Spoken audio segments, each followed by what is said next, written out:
Bienvenue sur Africa 24 dans cette nouvelle édition de l'Africa Tonight. Voici les titres.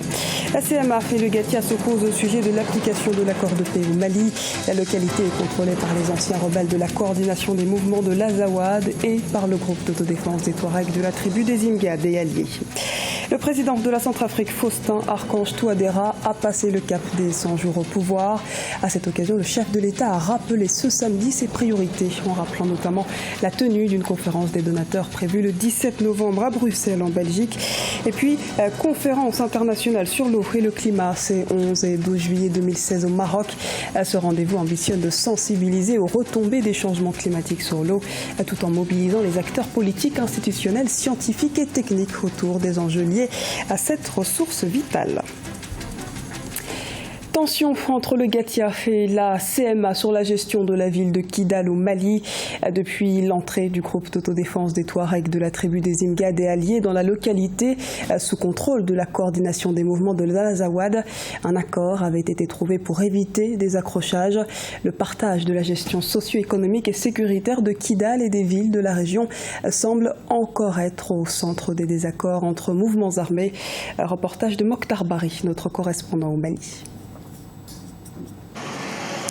Au Mali, les relations se dégradent entre deux communautés de la plateforme et la CMA. À l'origine des tensions, la gestion de la ville de Kidal. Si la CMA accuse le Gatia de renforcer ses troupes, le Gatia conteste quant à lui la gestion de la ville qui n'est pas conforme à l'accord d'Anefis. Depuis, chaque camp est sur le qui-vive et des renforts de troupes ont été constatés par des populations locales. Des initiatives se sont mises en branle pour éviter tout accrochage. Vous savez que ce soit la CMA qui est peut-être le premier occupant et le Gatia aussi qui est le second, chacun essaie de marquer un peu son territoire. Et dans une petite ville comme Kidal, qui est une ancienne préfecture, forcément les gens se croisent parce que c'est les mêmes routes, c'est les mêmes rues. Quand vous prenez la composition sociologique du Gatia, ce sont aussi beaucoup de personnes qui sont originaires de Kidal ou qui ont des parents à Kidal. Donc c'est beaucoup plus, je pense, une quête de légitimité. Chacun essaie de marquer son territoire. Niamey, la capitale nigérienne, a accueilli lundi une rencontre pour aplanir les tensions entre les mouvements.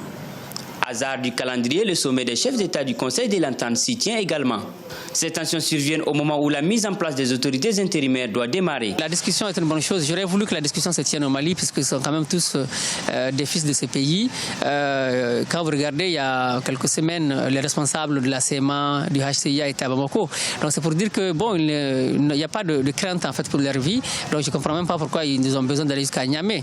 Donc ils auraient même pu faire ça à Gao s'ils veulent. Donc tous les deux acteurs sont originaires de la région, donc en tout cas de cette zone du nord. Le Gatia, groupe d'autodéfense Touareg, Imgad et alliés, est membre de la plateforme proche de Bamako. Entré à Kidal en février dernier, ce groupe entend jouer un rôle dans la répartition des autorités intérimaires. Pas d'amnistie pour Saïf el-Islam Kadhafi en Libye. Le gouvernement libyen d'Union nationale l'a affirmé ce dimanche à des déclarations du colonel Al-Adjami Al-Oteri, chef de la brigade Abou Bakra Al-Sédik, affirmait le contraire, mais le GNA est formel car il estime qu'il ne peut y avoir de prescription pour les crimes dont doit répondre l'accusé. Pour rappel, le fils de l'ancien président libyen Muammar Kadhafi fait l'objet d'un mandat d'arrêt pour crimes contre l'humanité. En juillet 2015, il a été condamné à mort par une cour spéciale de la capitale Tripoli pour son rôle dans la révolte de 2011. Cette sentence n'a jamais été reconnue par le gouvernement rival issu du Parlement de Tobrouk. Le président Faustin-Archange Touadéra a prononcé un discours bilan à l'occasion de ses 100 premiers jours à la tête de la Centrafrique. Économie et sécurité ont dominé son allocution du samedi 9 juillet. Le chef de l'État a notamment dénoncé l'insécurité et a demandé la levée totale de l'embargo sur les diamants. Avec le désarmement des groupes armés, la reconstruction de l'armée et plus de 300 000 réfugiés, la Centrafrique fait face à des défis considérables. Les précisions de Gladys Mwamba. Le président centrafricain Faustin-Archange Touadéra a passé le cap des 100 premiers jours à la magistrature suprême le 7 juillet 2016. Pour l'occasion, le chef de l'État s'est exprimé dans les médias locaux, une allocution marquée par sa volonté de permettre à ses concitoyens de vivre en paix. Dans le domaine de la paix, de la sécurité et de la réconciliation nationale, il convient de noter que depuis mon investiture, je n'ai ménagé aucun effort pour permettre aux Centrafricaines et Centrafricains de tous les horizons de vivre en paix et en sécurité sur tout le territoire national.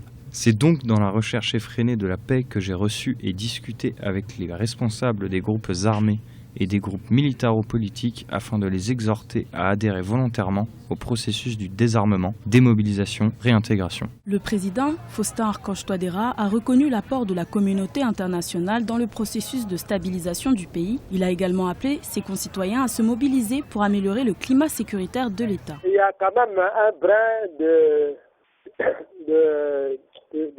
sécurité qui revient. C'est pas encore ça parce que dans l'arrêté, il y a eu encore résilience de violence. C'est pas d'ici demain que la paix va revenir. Il faudrait que nous-mêmes, on fasse un effort. On est quand même un pays au monde qui est sans armée. Seulement sur cette petite force de défense et de sécurité constituée des policiers et des gendarmes non préparés à la guérilla, à la rébellion et autres. Mais il faudrait que nous nous mobilisions pour parler à nos enfants, à nos frères, pour qu'on leur dise la paix n'a pas de prix. Cette allocution était également l'occasion pour le chef de l'État centrafricain de demander la levée totale de l'embargo de la communauté internationale instauré en 2013 sur la commercialisation des diamants. Avant la crise sécuritaire, la production nationale centrafricaine s'évaluait à près d'1 million de carats par an, des ressources minières qui contribuent à l'essentiel des recettes du pays. La COP22 est en préparation au Maroc. Rabat abrite ces 11 et 12 juillet 2016 la conférence internationale sur l'eau et le climat. L'objectif étant de permettre les échanges et discussions pour qu'ils soient enrichis afin d'être présentés sous forme d'un livre bleu lors de la 22e conférence des parties à la Convention cadre des Nations Unies sur les changements climatiques de Marrakech. Les précisions de Gladys Mwamba. La sécurité hydrique pour une justice climatique. C'est le thème de la conférence internationale sur l'eau et le climat qui se tient les 11 et 12 juillet 2016 à Rabat, au Maroc. Une rencontre organisée par le ministère marocain délégué chargé de l'eau, en partenariat avec le ministère de l'Environnement français et le Conseil mondial de l'eau. Un focus spécial doit être porté sur toute la région africaine.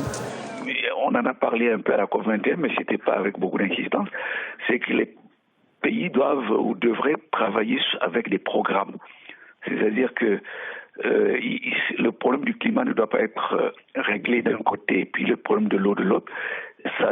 Les deux problèmes doivent être résolus de manière simultanée, mais sous forme d'un ensemble de projets, mais pour un même but. Les problèmes d'eau et de climat doivent être résolus aussi dans le contexte d'une solidarité et d'une diplomatie inter-État. Cette rencontre s'inscrit dans le cadre du processus préparatoire de la COP22 qui se tiendra en novembre 2016 à Marrakech. Parmi les thématiques qui doivent être abordées lors de cette rencontre, il y a la vulnérabilité de l'eau au changement climatique ou encore l'alliance eau, énergie, sécurité alimentaire, santé et éducation. Le problème de l'eau, il n'est pas dissocié des problèmes d'énergie. Et quand on a fini de parler des problèmes d'eau et d'énergie, vous savez qu'on rentre dans la sécurité alimentaire. Après, nous abordons les questions de santé et d'éducation. Donc, c'est pour ça que j'ai parlé tout à l'heure de programme, parce qu'à un moment donné, la COP22 aura une occasion, ça sera l'opportunité de pouvoir résoudre plusieurs problèmes qu'on a l'habitude d'utiliser de manière parcellaire, mais qu'on peut désormais résoudre de manière simultanée sur la base de grands programmes, mais qui vont nécessiter bien sûr la mise sur la table de grands financements, bien entendu. Cette table ronde vise à promouvoir les actions solidaires en faveur du climat sur le continent africain. En marge de cette rencontre, les projets pour lutter contre la pénurie d'eau en Afrique se multiplient. Le projet tunisien Eau 2050, relancé début juillet 2016, a reçu un don de plus de 1,3 million d'euros de la part de la Facilité africaine de l'eau. Un investissement pour gérer l'eau de manière équitable, durable et efficiente. C'était le journal de la rédaction. Merci de nous avoir suivis. À retrouver dans un instant une nouvelle édition de l'Africa Tonight sur Africa 24.